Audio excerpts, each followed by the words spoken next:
بسم اللہ الرحمن الرحیم القرآن حیاتی. The Quran is my life, the way to connect with Allah subhanahu wa ta'ala.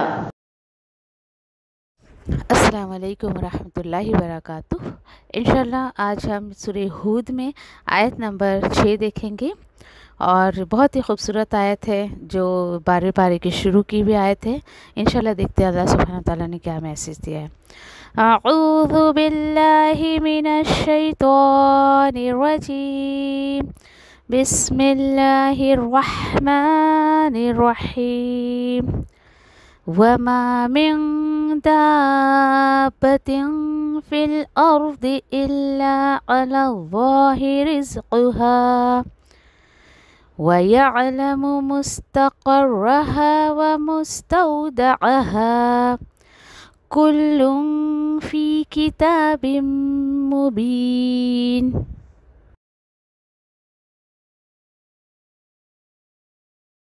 سورہ ہود کی انشاءاللہ آیت نمبر 6 جو ہے وہ شروع کرتے ہیں. اور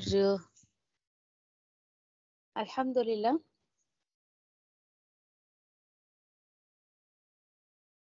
اسی کے ساتھ ایک منٹ. ہاں، سورہ ہود کی آیت نمبر 6 کے ساتھ جو الحمدللہ ہمارا 12 پارہ بھی جو ہے وہ شروع ہو رہا ہے. بہت ہی خوبصورت جو ہے وہ آیت کے ساتھ اللہ نے جو ہے وہ اس پارے کی بھی کی ہے. انشاءاللہ دیکھتے ہیں سورہ ہود کی آیت نمبر کیا ہے. اعوذ باللہ من الشیطان الرجیم.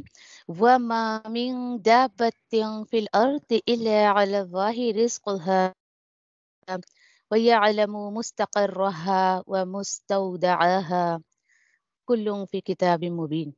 یس، سبحان اللہ. اللہ سبحانہ تعالیٰ فرماتے ہیں کہ اور نہیں ہے کوئی بھی دابہ، کوئی بھی جاندار زمین میں مگر اللہ ہی کے ذمے ہے اس کا رزق، اور اللہ ہی جانتا ہے مخلوق کا پتہ ٹھکانا اور سونپے جانے کی جگہ بھی اللہ ہی کو پتہ ہے. اور کیوں ایسا؟ کیونکہ ہر چیز کتاب مبین میں جو ہے وہ درج کی گئی ہے، سب ریکارڈڈ ہے. سبحان اللہ. اس ایک آیت پر اگر مسلمان کا عقیدہ درست ہو جائے تو یقین کریں کہ اس کی ساری پریشانیاں ہی دور ہو جائیں. اور بہت جو وجوہات یا ریزنز جو بتاتے ہیں مسلمان کہ ہم یہ نہیں کر سکتے، ہم وہ نہیں کر سکتے، تو اسی ایک آیت میں بہت زیادہ اللہ نے رزق کا جو خلاصہ کیا ہے، انشاءاللہ اس کے اوپر جو ہے وہ روشنی ڈالوں گی، اور امید کروں کہ آپ کو بات جو ہے وہ سمجھ آ جائے. اس ایک آیت میں اللہ سبحانہ تعالیٰ نے دیکھے کہ 3 باتیں کی ہے، اور 3 باتیں کیا ہیں؟ وما من دابہ، کہ جو بھی جاندار اس روئے زمین پر ہے. نمبر 1 چیز، پہلی چیز یہ ہے. نمبر 2 کہ اس کا رزق جو ہے اللہ کے ذمے ہے. اور نمبر 3 کہ جو بھی جاندار اس دنیا میں ہے اس کے جگہ ٹھکانے کو اور وہ مر کر کہاں دفن ہوگا اس کی بھی خبر صرف اللہ ہی کو ہے، باقی کسی کو نہیں ہے. تو ٹھیک ہے، ایک ایک پوائنٹ کو اللہ کے حکم سے ہم دیکھتے ہوئے چلتے ہیں. یہاں دیکھیں کہ وما من دابہ، یہ کیا ہے؟ دابہ کا مطلب کیا ہوتا ہے؟ سافٹ، نرم. ٹھیک ہے، جیسے سمجھیے کہ آپ ایک دم فارم ہوتے ہیں، جیسے بلی کے پیر ہو گئے، یا پھر آپ دیکھیں کہ صاف کی اسکن کتنی سافٹ ہوتی ہے، یا پھر یعنی آپ چھوٹی سے چھوٹی چیز کو لے لیں، ایسے چیزیں جس کے چلنے کی آواز نہیں آتی ہے. ٹھیک ہے، تو یعنی یہاں پر اللہ تعالیٰ فرما رہے ہیں کہ چھوٹے سے چھوٹا بھی اگر جاندار ہے اس روئے زمین پر تو اس کی بات اللہ نے کی ہے. اچھا، فی الارض بول کر اللہ نے جو یہاں پر ایک پوائنٹ کو ہائی لائٹ کیا ہے وہ یہ ہے کہ دیکھیں کہ یہ زمین ہمارا ایک ایسا پلانٹ ہے کہ یہاں پہ رزق کی جو بات ہے کہ زمین پر جو لوگ ہوتے ہیں، کیا پتہ چلا کہ زمین جو پلانٹ ہے اور اسی سیارے پر جو لوگ رہتے ہیں انہیں رزق کی ضرورت پڑتی ہے، انہیں کھانے پینے کی ضرورت پڑتی ہے. ان کا تعلق جو ہے وہ کھانے پینے کا تعلق جو ہے وہ روئے زمین پر جو لوگ ہیں ان کے ساتھ اس کا جو ہے وہ تعلق جڑا ہوا ہے. اسی کے ساتھ دیکھیں کہ دوسرے جو پلانٹ ہیں وہاں پر اس کی ضرورت نہیں ہے. وہاں پر وہ پلانٹ بنتے ہیں ٹوٹتے ہیں بنتے ہیں ٹوٹتے ہیں. کیوں؟ کیونکہ وہی معاملہ اللہ نے ان کے ساتھ رکھا ہوا ہے. چونکہ یہ جو زمین یہ ارتھ جو ہے ہمارا یہ پلانٹ پر کھانا پینا یا پھر سمجھیے کہ رزق کا تعلق ہے اس کا، اسی لیے اس زمین پر بسنے والوں کے ساتھ جزا اور سزا کا معاملہ اللہ کریں گے، اور یہ زمین بھی ٹوٹے گی جس کو ہم قیامت کے نام سے جانتے ہیں. وہ ایک ہی دفعہ ٹوٹے گی وہ زمین. اور کیوں ایسا ہوگا؟ کیونکہ اس روئے زمین پر رہنے والوں کے ساتھ اللہ سبحانہ تعالیٰ نے کچھ معاملات کیے ہیں، کچھ انہیں ڈوئے ڈونز دیے ہیں. اور جب یہ زمین ٹوٹے گی قیامت آئے گی تو جزا اور سزا کا معاملہ شروع ہو جائے گا. ٹھیک ہے. اس کے بعد دیکھیں کہ اگر یہاں پر جو یہ الا علی اللہ رزقھا اللہ نے کہہ دیا ہے، اس بات کو بول کر اللہ سبحانہ تعالیٰ نے انسانوں کی فکر کو جو ہے وہ ختم کرنے کی بات کی ہے. کس طریقے سے؟ جیسے سمجھے آپ کہ آج کے ٹائم پر بہت اچھے سے میں اور آپ یہ جانتے ہیں کہ انسانوں کے غموں میں یعنی انسانوں کے پیچھے غم لگے ہی رہتے ہیں. بہت سارے غموں میں ایک غم جو ہوتا ہے انسان کا وہ کیا ہوتا ہے؟ رزق کا غم ہوتا ہے. ایسی ہے نا. فار ایگزامپل دیکھیے کہ آج اگر اگر کوئی عورت ہے اس کو کہیں نہ کہیں کسی نہ کسی کا جو غم لگا ہوتا ہے، کبھی اس کو کھانے کا غم، کبھی شوہر کے کمائی کا غم، کبھی بچوں کی پڑھائی کا غم، کبھی اس کو جو ہے سمجھیے آپ کی بچوں کے فیوچر کا غم. اوکے. یعنی انسان کے ساتھ کچھ نہ کچھ لگا ہوا ہی رہتا ہے. ان تمام غموں کو دور کرنے کے لیے یا اس سے بری کرنے کے لیے اللہ نے کہا کیوں بھائی کیوں فکر کرتے ہو؟ یہ جو ہے اللہ نے اس رزق کی جو ہے وہ ذمہ داری خود پر لی ہے. تم بری ہو جاؤ، تم فکر مت کرو اس کی. بالکل نہیں. کیسے؟ کس طریقے سے؟ آپ سوچیں جو رب، اس کی بہت بڑی مثال یہی ہے. دیکھیں کہ الحمدللہ جو رب ایک ماں کے پیٹ میں رزق دیتا ہے، بچہ جب تقریباً جو ہے وہ سمجھے کہ 4 مہینے کا پیٹ میں ہو جاتا ہے، 120 ڈیز کچھ کاؤنٹ ہوتے ہیں، وہاں اللہ سبحانہ تعالیٰ فرشتوں کے ذریعے اس کو رزق پہنچا رہے ہیں. تو سوچے اس ماں کے پیٹ سے نکلتے ہی انسان دنیا میں آتا ہے، تھوڑا بڑا ہوتا ہے اور اتنی رزق کی فکر کرنے لگتا ہے. کیوں یہ معاملات ہمارے ساتھ ہوتے ہیں؟ کیوں اللہ سبحانہ تعالیٰ ڈے ٹو ڈے ہمیں ایکسپیرینس کرواتے ہیں؟ اسی لیے کہ بھائی جو رب ماں کے پیٹ میں بچے کو رزق پہنچا رہا ہے، بچہ کہاں کمانے جا رہا ہے؟ کچھ کمانے جا رہا ہے، کچھ جاب کر رہا ہے، کچھ پکا رہا ہے، کچھ نہیں. پھر بھی اللہ سبحانہ تعالیٰ اس کو رزق پہنچا رہے ہیں وہاں پر. تو پھر سوچے ذرا کیوں انسان فکر کرتا ہے اس کی. ایسے بہت سارے سوالات کا جواب انشاءاللہ ہم جو ہے آیتوں کے ذریعے لیں گے. ٹھیک ہے. چلیے جیسے فار ایگزامپل کہ ایک انسان جو ہے وہ سمجھے کہ ایسی ایک مرتبہ ایک شخص جو ہے وہ اس کے جو ہے یعنی کہ ڈیتھ بیڈ پہ تھا، مرنے کی حالت میں. اب 4 فرشتے وہاں پر آئے ہیں، رزق کا فرشتہ، موت کا فرشتہ، ایسے کر کے 4 فرشتے وہاں پر ہیں. تو یعنی کہ وہ جو رزق کا فرشتہ ہے، آپس میں ڈسکشن چل رہا ہے ان کا کہ ارے اللہ سبحانہ تعالیٰ نے مجھے جو لسٹ دی تھی اس کے کھانے پہ کی، رزق کا، پہننے اڑنے کا، جو بھی، تو میں حیران ہوں کہ اب اس کو میں کیا دوں کیونکہ لسٹ تو ختم ہو گئی ہے. جو ہی وہ فرشتہ یہ کہتا ہے، ملک الموت جو ہے اس کے جسم سے روح قبض کر لیتا ہے. آپ کا لکھا ہوا کہیں جا ہی نہیں سکتا ہے. آخری نوالا تک اللہ سبحانہ تعالیٰ آپ کے منہ میں جو ہے وہ کھلا کر رہتا ہے، کھلا کر رہے گا اللہ سبحانہ تعالیٰ. انسان بالکل فکر نہ کرے اس چیز کی. اور اسی طریقے سے یعنی سوچے آپ کہ جو اللہ سبحانہ تعالیٰ نے آخری سانس تک جس کے حصے کا جو ہے وہ اللہ نے پہنچایا ہے. تو سوچے ذرا جیسے کہ آپ الحمدللہ ان چیزوں سے ہم واقف ہیں کہ جب ایک عورت جو ہے وہ یعنی کہ پریگنینسی اس کو ہوتی ہے، وہ کنسیو کرتی ہے اسپمس کو، پھر اس کے بعد جو ہے یعنی اس کے اندر کچھ تبدیلیاں آتی ہیں، ٹھیک ہے؟ تبدیلیاں آتی ہیں، آہستہ آہستہ آہستہ اس کی پریگنینسی جو ہے وہ ڈسپوز ہونے لگتی ہے، نظر آنے لگتی ہے۔ پھر آہستہ آہستہ اصل میں اس کے اندر ایک بھاری پن وہ محسوس کرتی ہے۔ بھاری پن جب محسوس کرتی ہے، اس کا اصل میں جو وزن بڑھتا ہے وہ اصل میں وزن اس کا نہیں بڑھ رہا ہوتا ہے، ماں کا نہیں، اس بچے کا وزن بڑھ رہا ہوتا ہے۔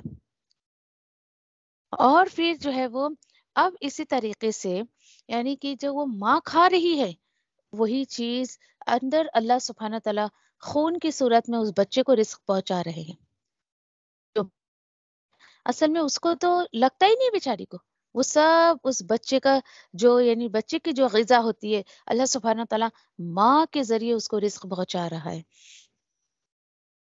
کتنی چیزیں ہیں الحمدللہ، اتنی جو ہے وہ آج تو اتنا آسان ہے ان چیزوں کو پر بلیو کر لینا، کیونکہ مشینری کے ذریعے ساری چیزیں سارے لوگوں کو نظر آتی ہے۔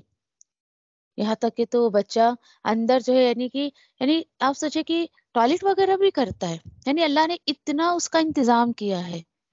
سوچے صرف انسان اپنی پیدائش پر ہی غور و فکر کر لے تو اسے بات سمجھ آ جائے گی اللہ رزقها ایگزیکٹلی ہے کیا، کہ اللہ ہی پر ہے رزق کا سار و دار و مدار، اللہ ہی کے ذمے ہے سب کچھ۔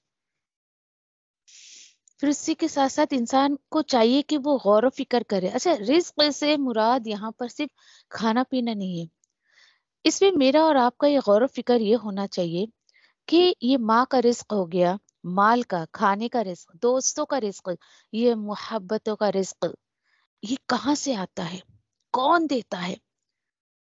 ان تمام چیزوں کی ذمہ داری دیکھیے کہ اللہ سبحانہ تعالیٰ کے اوپر ہے۔ ایک مثال کے ذریعے میں آپ کو سمجھاؤں تو بات سمجھ آ جائے کہ اللہ سبحانہ تعالیٰ نے اپنے اوپر یہ رزق کی ذمہ داری کیسے لی ہے۔ دیکھیے کہ جیسے ابھی بچوں کے امتحانات آتے ہیں نا، اپنے اسپیشلی اگر آپ بیٹیوں کا لیں، ہم، تو بیٹے تو ویسے ہی من موجی ہوتے ہیں۔ بیٹیوں کا اگر آپ دیکھیں تو ماں اس سے کہتی ہے نا کہ نہیں نہیں تم کوئی کام مت کرو، تم صرف پڑھائی کرو، یہاں تک کہ وہ جگہ پر اس کو کھانا پینا ایچ اینڈ ایوری تھنگ ماں اس کو پرووائڈ کرتی ہے۔ اور کیا کہتی ہے بچے سے، تم صرف جو ہے وہ امتحان پر دھیان دو، اپنے پرچے پر دھیان دو، میں سارے کام کر لوں گی۔ تو دیکھیے کہ اللہ سبحانہ تعالیٰ بھی یہی چاہتے ہیں۔ آج یہ دنیا ایگزامینیشن سمجھ آتے ہیں، ہاں بھائی ایگزام ہے ایسا ایسا، تو بھائی آپ کا بچہ ایگزامینیشن ہال میں جا رہا ہے ایگزام دینے، تو آپ اس سے کہہ رہے ہو کہ کوئی کام مت کرو، میں سارے کام کر لوں گی، تو اللہ سبحانہ تعالیٰ تو مجھے اور آپ کو یہی سمجھا رہے نا کہ یہ دنیا ایک ایگزامینیشن ہال ہے، تم یہاں پر صرف یہاں کے پرچے سالو کرو اور تمہارے سارے کام مجھ پر چھوڑ دو۔ یہ اتنا خوبصورت اللہ سبحانہ تعالیٰ کی طرف سے میسج ہے۔ تو اللہ نے، میں نے کہا نا کہ انسانوں کے بہت سارے غموں میں رزق کا غم اس کو بہت زیادہ رہتا ہے۔ اللہ تعالیٰ کہتے ہیں چھوڑ دو، ساری فکر چھوڑ دو اور تم جو ہے وہ فکر مت کرو، صرف میرے حکم پر چلتے رہو، رزق کی فکر مت کرو، تمہارے حصے کا جو ہے وہ تمہیں مل کر رہے گا، بس تمہارا کام یہ ہے کہ تم میرے حکم پر جو ہے عمل کرتے رہو۔ جیسے اللہ کا حکم ہے کہ نماز پڑھو، ٹھیک ہے، نماز پڑھو بھائی، زکوٰۃ ادا کرو، روزہ رکھو۔ ایک ایگزامپل آپ کو دے رہی ہوں۔ اب لوگ کہیں گے اچھا ہم نماز پڑھنے جائیں تو پھر کمائے کیا، نماز پڑھنے جائے تو کاروبار کیا کرے، کہتے ہیں نا لوگ ایسا۔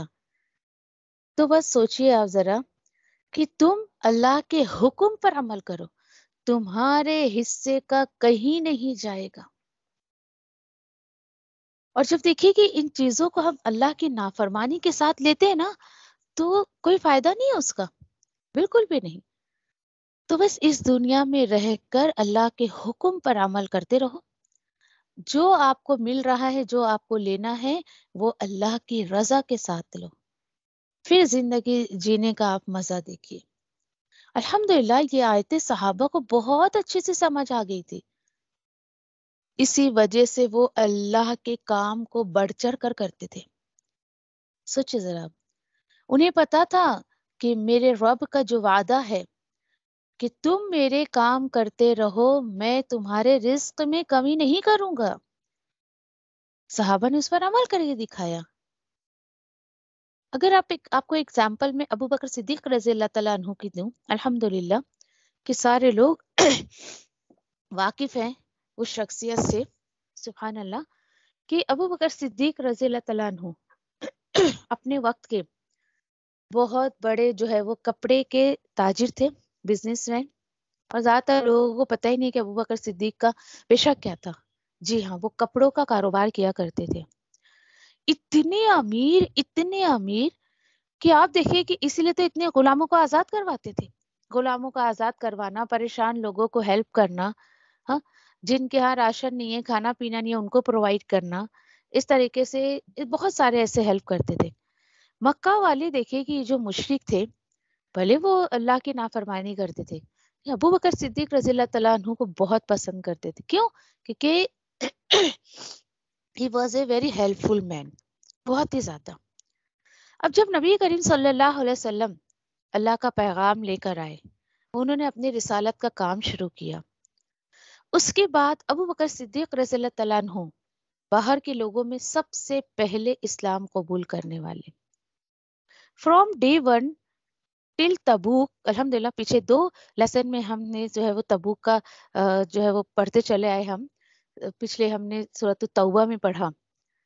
تبوک ہونے تک آپ مجھے بتائیں، کیا ابو بکر صدیق رضی اللہ تعالیٰ عنہ نے، جو بھی آپ کو ان کی حیات زندگی کے بارے میں پتہ ہے، کہیں پر بھی اپنے ہاتھ کو تنگ کیا؟ کہیں پر بھی بخیلی دکھائی؟ بالکل نہیں. تو سوچے آپ، بڑا لمبا سفر تھا. فرام ڈے ون ٹو ٹل تبوک بہت لمبا سفر تھا. لیکن انہوں نے کبھی بھی یہ نہیں کہا کہ یا رسول اللہ میں آپ کے ساتھ یہاں چلوں، اس جنگ پہ چلوں، اس جنگ پہ چلوں، میرے کاروبار کو کون دیکھے گا. جی نہیں، بالکل نہیں. کوئی ایک اگر انسان اس بات کی گواہی دے دے کہ ابو بکر صدیق رضی اللہ تعالیٰ عنہ آپ صلی اللہ علیہ وسلم کے ساتھ دین کے لیے کام کرتے تھے اور ان کے رزق میں نعوذ باللہ اللہ نے کوئی کمی کی، نیور نیور.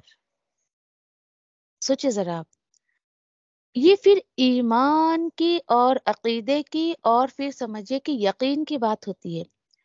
بندہ اس یقین کے ساتھ آئے تو اللہ کے راستے میں، اللہ کسی کا نہیں رکھتا ہے، کبھی بھی نہیں. اللہ کو چاہیے بھی نہیں بندوں کا، وہ سب کچھ واپس کر دیتا ہے. لیکن انسان یقین کے ساتھ کام نہیں کرتا ہے. اب آپ دیکھیں کہ ایک بہت سمپل سی بات میں آپ کو بتاؤں اس رزق کے تعلق سے. یہاں پر دیکھیں کہ اللہ سبحانہ تعالیٰ کی بانٹ جو ہے نا، وہ سب کے لیے ایکولی ہے. لیکن جب رزق اللہ سبحانہ تعالیٰ بانٹ رہے تھے تو خیر کسی کے حصے میں زیادہ چلا گیا، کسی کے حصے میں جو ہے وہ کم آ گیا. اور جو بانٹ جس کی اللہ نے فکس کر دی ہے، اینی ہاؤ، چاہے وہ اچھے طریقے سے یا برے طریقے سے، چاہے تو انسان جو ہے وہ اس کو آپ کہہ لیجئے کہ حلال طریقے سے یا پھر اس کو جو حرام طریقے سے، کسی بھی طریقے سے اس کے حصے میں وہ آنا ہی آنا ہے. اور اس بات پہ مجھے علی رضی اللہ تعالیٰ عنہ کی ایک بات یاد آ رہی ہے، شاید آپ کو بات سمجھ آ جائے اس سے کہ کس طریقے سے انسان کے حصے کا کہیں نہیں جاتا ہے. واقعی آپ نے بھی بارہا سنا ہوگا، پھر بھی آپ سن لیں. علی رضی اللہ تعالیٰ عنہ ایک مرتبہ جو ہے وہ واش روم جانے کی جو ہے وہ حاجت ہوئی. اب اس وقت انہوں نے جو ہے وہ جنگ کا جو کاسٹیوم ہوتا ہے نا، زرہ جس کو کہتے ہیں، وہ انہوں نے پہنا ہوا تھا. اب وہ سوچے واش روم میں کہا اتنا بھاری بھرکم میں زرہ جو ہے وہ پہن کر جاؤں.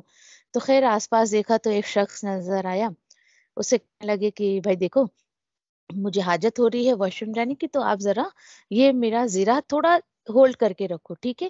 تو اس نے کہا ٹھیک ہے. ایسی ہیلپ کرتے ہیں الحمدللہ ہم ایک دوسرے کی، ٹھیک ہے.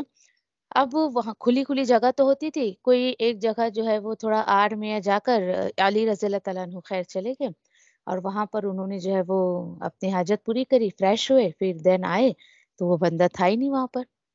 اور اس کے بعد تھوڑی دوری پر بھیڑ بھاڑ میں انہوں نے جا کے پوچھا بھائی کسی شخص کو تم نے دیکھا؟ تو کچھ دکاندار تھے تو وہاں کیوں پوچھ رہے ہیں آپ؟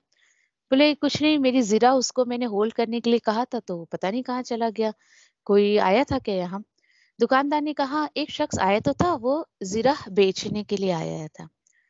اچھا علی رضی اللہ تعالیٰ عنہ جب اس کو دے کر اور گئے فریش ہونے کے لیے آن دیٹ ٹائم، وہ یہ ایزیوم کر رہے تھے یا وہ اس چیز کو سوچ رہے تھے کہ از اے ویری ہیلپ فل مین، اور اس نے میری جو ہے ہیلپ کری ہے نا، تو میں جا کر ابھی اسے ہے نا جو انعام کے طور پر جو اسے 4 درہم دوں گا. وہ سوچ رہا ہے تو وہ شخص ملا نہیں. بازار گئے، پوچھا یہ وہ، تو دکاندار سے پوچھا بھائی کتنے میں بیچ کر گیا وہ؟ تو شخص نے کہا کہ 4 درہم میں. علی رضی اللہ تعالیٰ عنہ مسکرائے اور کہنے لگے 4 درہم تو میں اسے بھی دے دیتا اس کے، ہاں لیکن وہ لے تو گیا اپنے حصے کا، لیکن میں جو دیتا وہ حلال ہوتا اور وہ حرام طریقے سے اس کو لے گیا. مجھے امید ہے آپ کو بس اینی ہاؤ آپ کے حصے کا، آپ کی قسمت کا جو ہے وہ اینی ہاؤ آپ کو مل کر ہی رہے گا، مل کر ہی رہے گا. جیسے اگر ہم اپنے گھروں کا جائزہ لیں، ٹھیک ہے، کہ کچھ لوگ اپنے گھروں، اس سے پہلے آپ یہ دیکھیں آپ کہ ایک انسان سمجھے آپ کی غور و فکر نہیں کرتا ہے کہ وہ کیا کام کر رہا ہے، وہ حرام طریقے سے کسی چیز کو لے رہا ہے یا حلال طریقے سے. یعنی آپ دیکھیں کسی دکان پر، گروسری کی دکان پر کچھ ایسی چیزیں بھی آپ کو نظر آ جاتی ہے، بیچنے والے کچھ ایسا بھی بیچتے ہیں جو کہ انسانیت کے لیے ہی خطرے کی چیز ہے. جیسے آپ یعنی کہ گٹکا لے لے، سگریٹ لے لے، یا پھر نشہ آور کوئی بھی چیز لے لے، ٹھیک ہے. اب جب یہ سوال کیا جائے لوگوں سے بھائی کیوں تم اس کو جو ہے بیچتے ہو، کیا تمہیں پتا نہیں ہے لوگوں کو یہ نقصان پہنچاتا ہے؟ جواب بھی بڑا عجیب ہوتا ہے لوگوں کا. کئی لوگوں سے میں نے بھی پوچھا کہ ہم یہ چیزیں نہیں رکھیں گے تو لوگ آئیں گے نہیں ہماری دکانوں میں. دیکھیے کہ فارن کنٹریز میں تو ایسا ہے، پیٹرول پمپ پر ہی کچھ ایسی جو ہے وہ حرام چیزیں رکھی جاتی ہے کہ جب تم یہاں سے گزرو تو کمپلسری تمہیں یہ لینا ہی لینا ہے. اور بڑے افسوس کے ساتھ کہ ان دکانوں میں ہمارے مسلمان بھائی وغیرہ بھی بہت کام کرتے ہیں، جاب کرتے ہیں ایسے جاب. دیکھیے کام کرنا از ناٹ امپورٹینٹ، جاب کرنا از ناٹ امپورٹینٹ. آپ جاب کس کے ساتھ کر رہے ہو، کیا جاب کر رہے ہو، آپ کا سورس کیسا آ رہا ہے، کیونکہ اللہ نے ہر ایک کے حصے کا لکھ دیا ہے اس کو جتنا ملنا ہے. بس آپ ایک سورس ہو، آپ ایک سورس ہو کہ اللہ کی باٹ کو اور اللہ کے رزق کو اپنے حصے میں آپ لے کر آؤ. کس طریقے سے آپ لاتے ہو؟ چل ٹھیک ہے، مثال لیتے ہیں کہ جو بندے ایسا کرتے ہیں، غلط طریقے سے جو ہے وہ مال وغیرہ لیتے ہیں. فار ایگزامپل کہ جیسا ابھی میں نے علی رضی اللہ تعالیٰ عنہ کا آپ کو جو ہے نا یہ بات آپ کو سکھائی میں نے، سوری یہ بات بتائی آپ، تو بس اس سے یہ سمجھ لیں آپ کہ اینڈ آف دی ڈے جو آپ کو ملنا ہے وہ ملنا ہے. جیسے فار ایگزامپل کہ آپ کے گھر پہ 40,000 پیمنٹ آئی، ٹھیک ہے، کسی کے بھی ذریعے سے، چاہے آپ کے گھر میں والد صاحب ہو، بھائی صاحب ہو، آپ کے بیٹے ہوں یا شوہر ہوں، آل اوور سب کے آپ لے لیں، سب کی سیلری لے لیں، اور آل اوور 40 یا 50,000 جو بھی آپ کے گھر میں آیا ہے، ٹھیک ہے. چلیے 40,000 کا تو خیر کھانا کھاتا نہیں ہے، اتنی گروسری تو کوئی کھا نہیں جاتا ہے، کتنا بھی ہم کھائیں گے تو 40 نہیں ختم ہوتا ہے. خیر اب کیا ہوا کہ چلیے 10 یا 20,000 ہم پکڑ لیں کہ 20,000 کی جو ہے وہ راشن پانی یا آل اوور پورے مہینے میں میرے گھر میں کھانے پینے کا خرچ ہوگا، ٹھیک ہے. چلے وہ 20,000 آپ کا خرچ ہوا. اب آپ دیکھیں کہ اس میں سے غیر ضروری جتنے بھی پیسے آپ کے جائیں گے، اور اس بات پر بہت دھیان دیجیے جو میں آپ سے بتا رہی ہوں. اب 20,000 آپ کی پاکٹ میں بچے ہوئے، ٹھیک ہے، جو آپ کے گھر میں اینڈ آف گیا ہے. اچانک سے آپ کو پتا چلا کہ کوئی بیمار ہو گیا، یا پھر گاڑی کی ٹکر لگ گئی، یا پھر سمجھے کہ آپ کے گھر کا نل خراب ہو گیا، یا کچھ بھی، کسی بھی طریقے سے وہ پیسہ آپ کا ادھر ادھر غیر ضروری، ان ایکسپیکٹڈ، آپ نے سوچا بھی نہیں تھا کہ کمنگ منتھ میں یا رننگ منتھ میں ایسا کچھ خرچ آ جائے گا مجھ کو. تو بس سمجھ جائے کہ جو آپ کے گھر میں وہ 20,000 آیا ہے وہ صحیح کام سے نہیں آیا ہے. کہیں نہ کہیں جاب میں ملاوٹ تھی، کہیں نہ کہیں اس کام میں ملاوٹ تھی. دیٹس وائی وہ پورے کے پورے پیسے میرے بچے نہیں ہیں، میرے سیو نہیں ہو پائے. آپ کے گھر میں آنے تھے 40، وہ آپ کا رزق تھا آپ کے گھر میں، وہ اللہ نے دیا. بس حالانکہ بہت غور و فکر کا پوائنٹ ہے جو میں آپ سے بتا رہی ہوں. بندوں کو چاہیے کہ وہ جو کچھ بھی لے رہا ہے وہ اللہ کی رضا کے ساتھ لے. اچھا، اس کے بالکل برعکس ایک بندے مومن وہ کیا سوچتا ہے؟ میں حلال سے کماؤں، کہیں بھی کسی کام میں ملاوٹ نہ کروں، اور پھر اس کے بعد مجھے بھائی پورے مہینے کے لیے ٹھیک ہے 5,000 بھی بس ہو گیا. اینڈ وہ کوئی ایکسپیکٹ نہیں کر رہا ہے کہ ارے میرے گھر میں کوئی بیمار پڑ گیا تو یہ ہوا تو وہ ہوا تو نہیں. اور اللہ سبحانہ تعالیٰ اس کے حلال میں اتنی برکت دے دیتے ہیں الحمدللہ کہ وہ 5,000 اس کے لیے سفیشینٹ ہو جاتا ہے، پورے مہینے آرام سے نکل جاتا ہے اس کا. بس آپ اس چیزوں کو ہمیشہ دھیان دیکھیے کہ ٹھیک ہے بہت سارے پیسے آپ کے گھر پہ آ گئے تو انسان کو وقتی طور پر جو مال آتے دکھتا ہے نا وہ کبھی کبھی تھمتا نہیں ہے. کسی کی ایک شیئرنگ تھی، بات ایسی کچھ شیئر کر رہے تھے اسی کے اوپر، ہسبینڈ کی salary and this and that. تو کہتی ہیں کہ ہمارا ایسا کاروبار ہے نا کہ شام کو جب میرے شوہر آتے ہیں نا تو بیگ بھر بھر کر پیسے ایسے نوٹ لے کر آتے، بیگ بھر بھر کر. Can you believe? Every day. یہ میں آپ کو اینڈ آف دی منتھ نہیں بتا رہی ہوں، مگر وہ کہتی ہیں کہ پیسے تو اتنے آتے ہیں ہمارے گھر میں، جاتا کدھر ہے وہ پتہ نہیں. اب آپ سوچیے جب آپ کے کہ جب ایسا آپ کو ایکسپیکٹیشن آنے لگے، یہ خیال آنے لگے یہ پیسے تو میرے گھر میں آتے جاتے کدھر ہے، تو سمجھ جائیں کہ کہیں نہ کہیں گڑبڑ ہے ضرور، کہیں نہ کہیں اللہ کی نافرمانی کے کام ہو رہے ہیں جس کی وجہ سے وہ اتنا رسک بھی آپ کو پورا نہیں ہو رہا ہے، سفیشینٹ نہیں ہو رہا ہے. ان تمام باتوں پہ دیکھیے کہ ہوگا کیا. غور و فکر کرنے سے یہ ہوگا کہ ہم جو ہے وہ اللہ کی نافرمانی کے کاموں سے بچیں گے انشاءاللہ، اور کوشش کرتے رہیں کہ جو بھی آپ لے رہے ہو موسٹ امپورٹنٹ تھنگ کہ اللہ کی رضا کے ساتھ لو. اللہ نے کہہ دیا نا، یہ دیکھیے یہ علی اللہ رزقھا، اللہ تعالیٰ کہہ رہے ہیں کہ بھائی میرے ذمے ہے، میرے ذمے ہے، میں تمہیں سب کچھ دوں گا. اینڈ آف دی ڈے دیکھیے کہ وہی ملے گا مجھے اور آپ کو جو اللہ نے لکھ دیا ہے، تو کیوں نہ ہم اس کو اچھے طریقے سے لینے کی کوشش کریں.